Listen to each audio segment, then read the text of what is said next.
अध्याय 2 धर्मनिरपेक्षता की समझ। कल्पना कीजिए कि आप हिंदू या मुसलमान हैं और अमेरिका के किसी ऐसे भाग में रहते हैं जहां ईसाई कट्टरपंथी बहुत ताकतवर हैं। मान लीजिए कि अमेरिका का नागरिक होते हुए भी कोई आपको किराए पर मकान नहीं देना चाहता। आपको कैसा महसूस होगा? क्या आपको गुस्सा नहीं आएगा अगर आप इस भेदभाव के खिलाफ शिकायतें करें और जवाब में आपको कहा जाए कि यह तुम्हारा देश नहीं है, तुम भारत लौट जाओ? तो आपको कैसा लगेगा?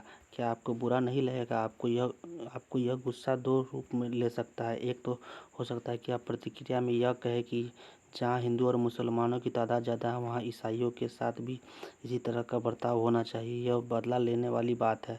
या फिर आप यह राय बना सकते हैं कि सबको इंसाफ मिलना चाहिए। इस सोच के आधार पर आप संघर्ष का रास्ता चुनकर इस बात के लिए आवाज़ उठा सकते हैं कि धर्म और आस्था के आधार पर किसी के साथ भेदभाव नहीं होना चाहिए। यह सोच इस मान्यता पर आधारित है कि धर्म से संबंधित किसी भी तरह का वर्चस्व खत्म होना चाहिए। यह धर्मनिरपेक्षता का मूल मंत्र है। इस अध्याय में हम यह चर्चा करेंगे कि भारतीय के संदर्भ में इसका क्या अर्थ है।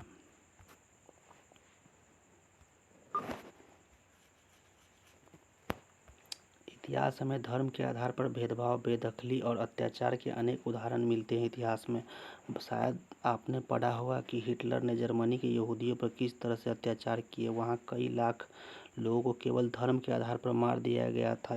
लेकिन अब यहूदी धर्म को मानने वाले इजराइल में भी मुसलमान और ईसाई अल्पसंख्यकों के साथ अमानवीय व्यवहार किया जा रहा है।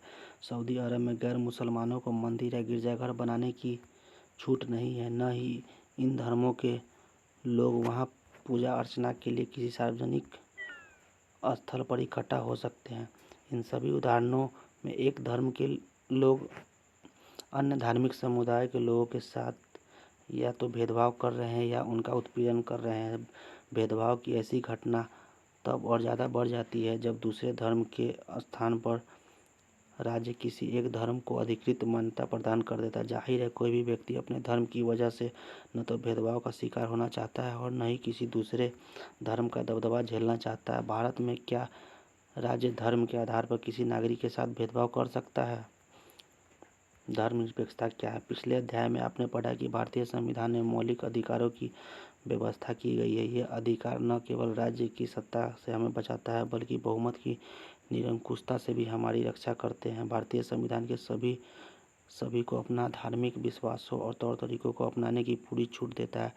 सबके लिए समान धार्मिक स्वतंत्रता की इस विचार को ध्यान में रखते हुए भारतीय राज्य ने धर्म और राज्य की शक्ति को एक दूसरे से अलग रखने की रणनीति अपनाई। धर्म को राज्य के अलग अलग रखने की इस अवधारणा को धर्मनिरपेक्षता कहा जाता है। इस अध्याय में 3 चित्र आप ही की उम्र के विद्यार्थियों ने बनाए हैं। उन्हें धार्मिक सहिष्णुता पर चित्र बनाने के लिए कहा गया था। हिंदू, मुस्लिम, सिख, ईसाई। इस अध्याय में आप इस अध्याय की भूमिका को एक बार फिर पढ़िए। आपको ऐसा क्यों लगता है कि बदले की भावना इस समस्या से निपटने का सही तरीका नहीं हो सकती? अगर सारे समूह बदले के रास्ते पर चले पड़े तो क्या होगा? धर्म को राज्यों से अलग रखना महत्वपूर्ण क्यों है? जैसा कि पीछे चर्चा हो गई है, धर्मनिरपेक्षता का सबसे महत्वपूर्ण पहलू है धर्म को राजसत्ता से अलग करना। एक लोकतांत्रिक देश में यह बहुत ज़रूरी है। दुनिया के तकरीबन सारे देश में एक से ज़्यादा धर्मों के लोग साथ साथ रहते हैं। जाहिर है, यह देश के किसी एक धर्म के लोगों की संख्या ज़्यादा होगी। अब अगर बहुमत वाले लोगों के खिलाफ राज्य सत्ता में पहुंच जाते हैं तो उनका समूह दूसरे धर्मों के खिलाफ भेदभाव करने और उन्हें परेशान करने के लिए सत्ता और राज्य के आर्थिक संसाधनों का इस्तेमाल कर सकता है। बहुमत की इस निरंकुशता के चलते धार्मिक अल्पसंख्यकों के साथ भेदभाव हो सकता है, उनके साथ जोर जबरदस्ती हो सकती है, यहाँ तक कि कई बार उनकी हत्या भी कर दी जाती है। बहुमत चाहे तो अल्पसंख्यकों को उनके धर्म के अनुसार जीने से रोक सकता है। धर्म के आधार पर किसी भी तरह का भेदभाव उन अधिकारों का उल्लंघन है जो एक लोकतांत्रिक समाज किसी भी धर्म को मानने वाले अपने प्रत्येक नागरिकों को प्रदान करता है। लिहाजा बहुमत की निरंकुशता और उनके कारण मौलिक अधिकारों का हनन वह अहम कारण है जिसके चलते लोकतांत्रिक समाज में राज्य और धर्म को अलग रखना इतना महत्वपूर्ण माना जाता है। लोकतांत्रिक समाजों में धर्म को राज्य से अलग रखने का एक महत्वपूर्ण कारण यह है कि हमें लोगों के धार्मिक चुनाव के अधिकार की रक्षा करनी है। इसका अर्थ यह है कि देश के किसी भी व्यक्ति को एक धर्म से निकलने और दूसरे धर्म में अपनाने या धार्मिक उपदेशों की अलग ढंग से व्याख्या करने की स्वतंत्रता होती है। आइए इस बात को अच्छी तरह से समझने के लिए छुआछूत की प्रथा पर विचार करें। संभव है कि आपको हिंदुओं के बीच प्रचलित यह प्रथा अच्छी नहीं लगती हो। इसका मतलब है कि आप इसे बदलने की कोशिश भी करेंगे, लेकिन अगर राज्य में सत्ता ऐसे हिंदुओं के हाथों में है जो छुआछूत को सही मानते हैं, तो क्या आप आसानी से इस प्रथा को बदल पाएंगे? अगर आप प्रभुत्वशाली धार्मिक समुदाय के सदस्य हैं तो भी आपको अपने समुदाय से ही दूसरे लोगों की ओर भारी विरोध का सामना करना पड़ सकता है। राज्य सत्ता पर नियंत्रित रखने वाले ऐसे सदस्य कहेंगे कि हिंदुत्व की केवल एक ही व्याख्या होती है और वह उसका कोई और व्याख्या करने का तुम्हें कोई अधिकार नहीं है। कक्षा में चर्चा करें कि क्या एक ही धर्म के भीतर अलग अलग दृष्टिकोण हो सकते हैं। अक्षिता जैन 5 स्कूल सृजन स्कूल दिल्ली द्वारा बनाया गया।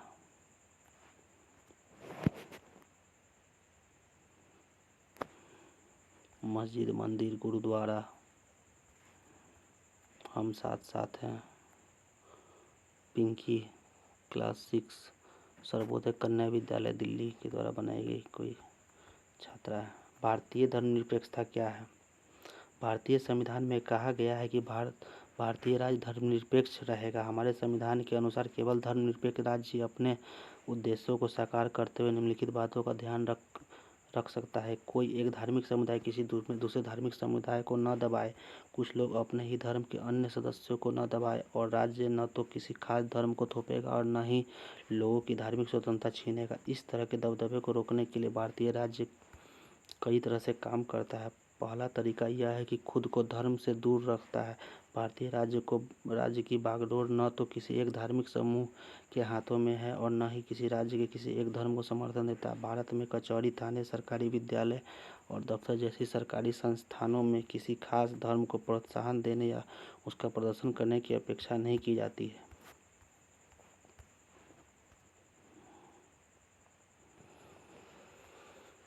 राजकीय माध्यमिक विद्यालय सीमापुर सरकारी स्कूल के विद्यार्थी एक धार्मिक त्यौहार मनाना चाहते हैं। सर, अगले महीने एक बहुत बड़ा त्यौहार आ रहा है। हमने कभी स्कूल में यह त्यौहार क्यों नहीं मनाया? क्या इस साल मनाएंगे?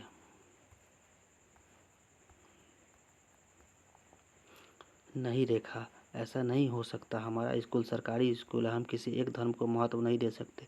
निजी स्कूल जो चाहे, सरकारी स्कूल अपनी चारदीवारी के भीतर कोई भी धार्मिक उत्सव आयोजित नहीं कर सकते। वैसे भी ज़्यादातर धार्मिक त्योहारों पर सरकारी छुट्टी होती है, इसलिए हम इन त्योहारों को घर पर ही मना सकते हैं। मैंने इस दृष्टि से कभी सोचा नहीं था। मुझे लगता है कि स्कूल के बाहर हम कभी भी यह त्यौहार मना सकते हैं। खैर, कोई बात नहीं, हम लोग अपने मोहल्ले में तो इस त्यौहार का आयोजन कर ही रहे हैं। उपरोक्त चित्रपट में स्कूल के भीतर किसी धार्मिक त्यौहार का आयोजन सभी धर्मों के साथ एक जैसा व्यवहार करने की सरकारी नीति के खिलाफ होता है। सरकारी स्कूल अपनी प्रातःकालीन प्रार्थनाओं या धार्मिक आयोजनों के जरिए किसी एक धर्म को बढ़ावा नहीं दे सकते। यह नियम निजी स्कूलों पर लागू नहीं है। उपरोक्त चित्रकथा पट में शिक्षक ने जो उत्तर दिया है उस पर चर्चा करें।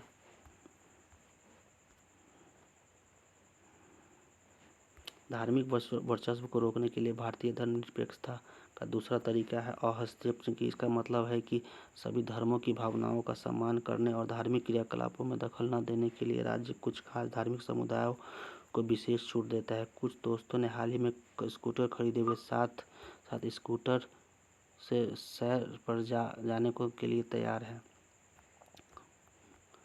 अरे, तुम्हारे पास हेलमेट तो है ना? दिल्ली में सबको हेलमेट पहनना पड़ता है, यह कानून है। फिर तुमने हेलमेट क्यों नहीं पहना है? जुर्माना भरने का बड़ा शौक है क्या?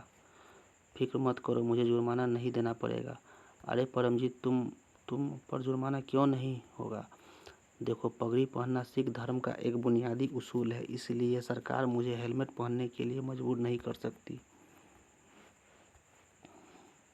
इस चित्रपट में सिख युवक परमजीत को हेलमेट पहनने की ज़रूरत नहीं है। कारण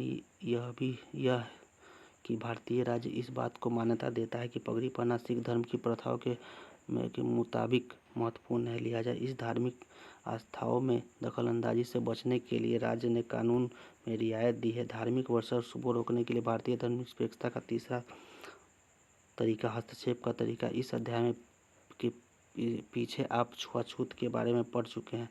इस बात का उपयुक्त उदाहरण है कि किस तरह के धर्म के लोग ऊंची जाति के हिंदू अपने ही धर्म के अन्य सदस्यों की कुछ निचली जातियों को दबाते हैं। धर्म के नाम पर अलग थलग करने और भेदभाव को रोकने के लिए भारतीय संविधान ने छुआछूत पर पाबंदी लगाई है। इसका उदाहरण राज्य के नाम पर अलग थलग करने और भेदभाव को बढ़ावा देने वाली उस प्रथा को खत्म करने के लिए धर्म में हस्तक्षेप कर रहा है, जो निचली जातियों के लोगों को मौलिक अधिकारों का हनन करता है, क्योंकि वे भी इसी देश के नागरिक हैं।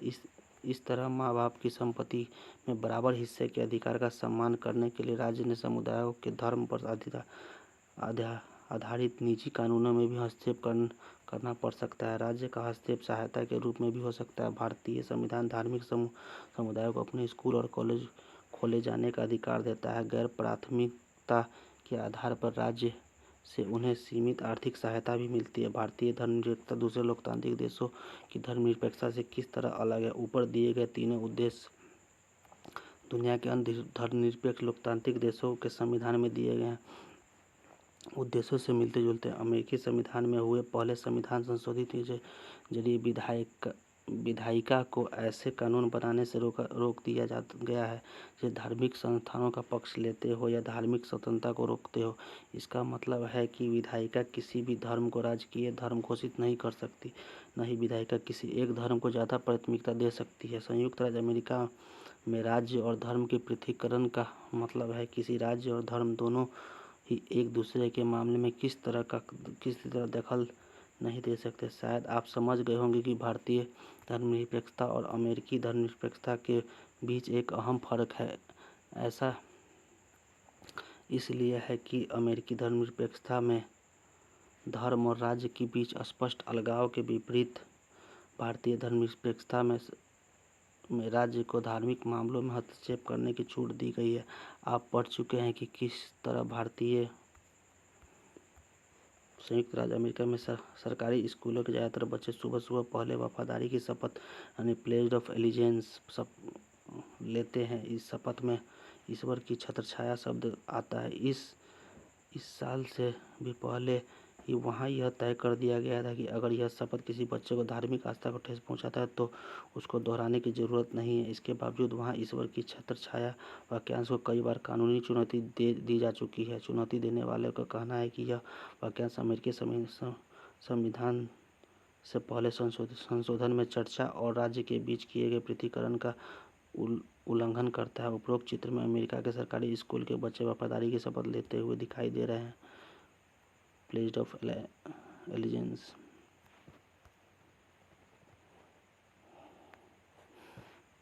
संविधान ने छुआछूत को खत्म करने के लिए हिंदू धार्मिक क्रियाकलापों में हस्तक्षेप किया। भारतीय धर्मनिरपेक्षता में राज्य धर्म से अलग तो है, लेकिन धर्म को उसका फैसला सैद्धांतिक है। इसका मतलब यह है कि संविधान में दिए गए आदर्शों के आधार पर राज्य किसी भी धर्म के मामलों में हस्तक्षेप कर सकता है। ये आदर्श वो कसौटी मुहैया कराते हैं जिसके जरिए इस बारे में फैसला लिया जा सकता है कि हमारा राज्य धर्मनिरपेक्ष सिद्धांतों के अनुरूप काम कर रहा है या नहीं। भारतीय राज्य धर्मनिरपेक्ष है और धार्मिक वर्चस्व को रोकने के लिए कई तरह से काम करता है। भारतीय संविधान में अपने नागरिकों को मौलिक अधिकारों का आश्वासन देता है।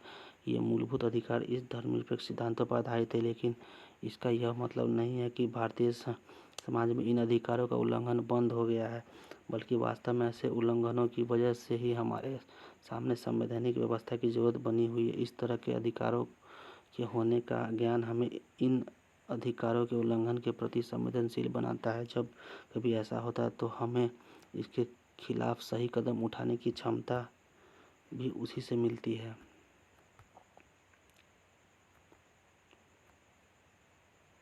फरवरी 2004 में फ्रांस में एक कानून बनाया गया। इस कानून में प्रावधान किया कि जो कोई भी विद्यार्थी इस्लामी बुर्का या यहूदी टोपी या बड़े ईसाई क्रॉस जैसे धार्मिक अथवा राजनीतिक चिन्हों का प्रतीक को धारण करके स्कूल में नहीं आएगा। फ्रांस में रहने वाले उन अप्रवासियों ने इस कानून का काफ़ी विरोध किया। वे मुख्यतः अल्जीरिया, ट्यूनीशिया और मोरक्को आदि उन देशों से आए थे जो पहले फ्रांस के उपनिवेश थे। 1960 के दशक में फ्रांस में मजदूरों की कमी हो गई थी। उस समय इन अप्रवासियों को फ्रांस आकर काम करने के लिए वीज़ा यानी प्रवेश पत्र दिए गए थे। इन अप्रवासियों की बेटियां स्कूल में अक्सर सिर पर रुमाल बांधकर जाती थी, लेकिन इस कानून के लागू होने के बाद उन्हें सिर पर रुमाल बांधने के कारण स्कूल से निकाल दिया गया। क्या आप भारत के किसी भी भाग से हाल ही में कोई ऐसी घटना बता सकते हैं जहां संविधान के धर्मनिरपेक्ष आदर्शों का उल्लंघन किया गया हो और लोगों को इसके धर्म की वजह से प्रताड़ित किया गया हो या मार डाला गया हो?